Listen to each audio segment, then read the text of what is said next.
पाठ रक्त और हमारे शरीर का आगे का चरण यहाँ से शुरू होता है, जिसका स्वरवाचन इस प्रकार है। तब तो कुछ ही महीनों में ये खत्म हो जाते होंगे, अनिल ने कहा। यह सुनकर डॉक्टर दीदी मुस्कुरा उठी, बोली, नहीं, ऐसा नहीं होता। शरीर में हर समय नए कण बनते रहते हैं जो नष्ट कणों का स्थान ले लेते हैं। हड्डियों के बीच के भाग मज्जा में ऐसे बहुत से कारखाने होते हैं जो रक्त कणों के निर्माण कार्य में लगे रहते हैं। इनके लिए इन कारखानों को प्रोटीन, लौह तत्व और विटामिन रूपी कच्चे माल की जरूरत होती है। यह पौष्टिक आहार लेते हो? हरी सब्जी, फल, दूध, अंडा और गोश्त में ये तत्व उपयुक्त मात्रा में होते हैं। यदि कोई व्यक्ति उचित आहार ग्रहण नहीं करता तो इन कारखानों को आवश्यकता अनुसार कच्चा माल नहीं मिल पाता। नतीजा यह होता है कि रक्त कण बन नहीं पाते, रक्त में इनकी कमी हो जाती है। लाल कणों की इसी कमी को एनीमिया कहते हैं। तो क्या संतुलित आहार लेने मात्र से हम एनीमिया से बचे रह सकते हैं? अनिल ने सवाल किया। दीदी बोली, हाँ, यह कहना काफी हद तक सही होगा। यूं तो एनीमिया बहुत से कणों से हो सकता है, किंतु हमारे देश में इसका सबसे बड़ा कारण पौष्टिक आहार की कमी है। इसके अलावा इसे रोग का एक और बड़ा कारण है पेट में कीड़े का हो जाना। ये कीड़े प्रायः दूषित जल और खाद्य पदार्थ द्वारा हमारे शरीर में प्रवेश करते हैं। अतः इनसे बचने के लिए यह आवश्यक है कि हम पूरी सफाई से बनाए गए खाद्य पदार्थ ही ग्रहण करें। भोजन करने से पूर्व अच्छी तरह से हाथ धो लें और साफ पानी ही पिएं। और हाँ अनिल, एक किस्म के कीड़े भी हैं। इनके अंडे जमीन की ऊपरी सतह में पाए जाते हैं। इन कणों से उत्पन्न हुए लार्वे त्वचा के रास्ते शरीर में प्रवेश कर आंतों में अपना घर बना लेते हैं। इनसे बचने का सहज उपाय है कि शौच के लिए हम शौचालय का ही प्रयोग करें और इधर उधर ना घूमें। पाठ की इन पंक्तियों के द्वारा लेखक ने स्पष्ट किया है कि शरीर में अनेक कणों का निर्माण होता है और वे नष्ट हुए कणों को स्थान ले लेते हैं। मज्जा हड्डियों में रक्त के कणों का निर्माण होता है। इनके निर्माण में प्रोटीन, लौह तत्व और विटामिन की आवश्यकता होती है। आगे लेखक स्पष्ट करते हुए कहते हैं कि जो व्यक्ति पौष्टिक आहार नहीं लेते उनके शरीर में रक्त कणों का निर्माण नहीं होता। इन्हीं लाल कणों की कमी होने के कारण ही एनीमिया हो जाता है। एनीमिया पौष्टिक आहार में कमी के कारण तो होता ही है। इसका दूसरा कारण पेट में कीड़े होना भी है। यह कीड़े दूषित जल व खाद्य पदार्थों द्वारा हमारे शरीर में प्रवेश करते हैं। अतः हमें शुद्ध भोजन एवं शुद्ध जल के प्रयोग के साथ साथ नंगे पैर नहीं घूमना चाहिए और भोजन करने से पहले अपने हाथों को अच्छे से सफाई से धो लेना चाहिए और भोजन करने के बाद भी हमें अपने हाथों को अच्छे से धो लेना चाहिए। पाठ का आगे का चरण यहाँ से शुरू हुआ। दीदी, यह तो बहुत ही महत्वपूर्ण बात बताई आपने। अनिल बोला। वह पल भर सोच में डूबा रहा, फिर बोला, आपने बताया था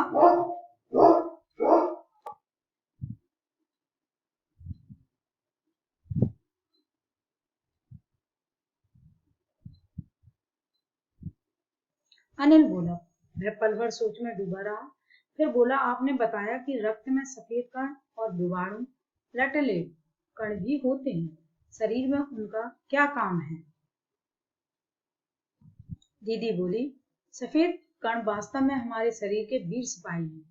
जब रोगाणु शरीर पर धावा बोलने की कोशिश करते हैं तो सफेद कण उनसे डटकर मुकाबला करते हैं और जहां तक संभव हो पाता है रोगाणुओं को भीतर घर नहीं करने देते।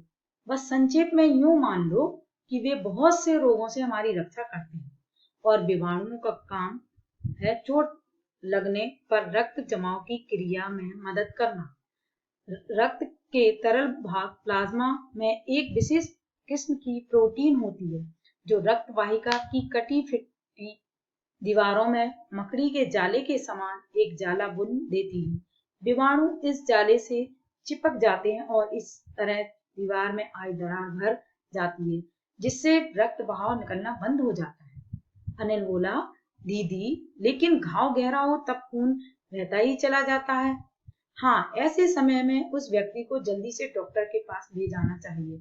जरूरत पड़ने पर ऐसी स्थिति से निपटने के लिए कुछ टाँके भी लगवाने पड़ सकते हैं, किंतु डॉक्टर के पास पहुंचने तक के समय में चोट के स्थान पर कसकर एक साफ कपड़ा बांध देना चाहिए। दबाव पड़ने से रक्त का बहना कम हो जाता है, जो उस व्यक्ति के लिए काफी लाभप्रद सिद्ध हो सकता है। किंतु अगर बहुत अधिक रक्त बह जाए तो उसे रक्त चढ़ाने की भी जरूरत पड़ सकती है, दीदी ने समझाते हुए कहा। अनिल ने कहा, क्या ऐसे समय में किसी भी व्यक्ति का खून काम आ सकता है? दीदी बोली, अनिल, हर किसी का रक्त एक सा नहीं होता।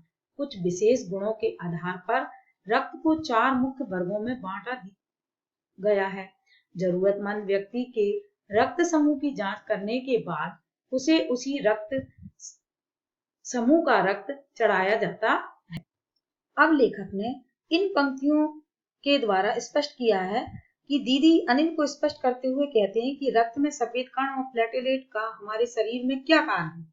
वह अनिल उनसे पूछता है। दीदी ने बताया कि जब रोगाणु हमारे शरीर पर आक्रमण करते हैं, अर्थात धावा बोलते हैं, तब ये सफेद कण उनका डट कर मुकाबला करते हैं और उन रोगाणुओं से हमारी रक्षा करते हैं।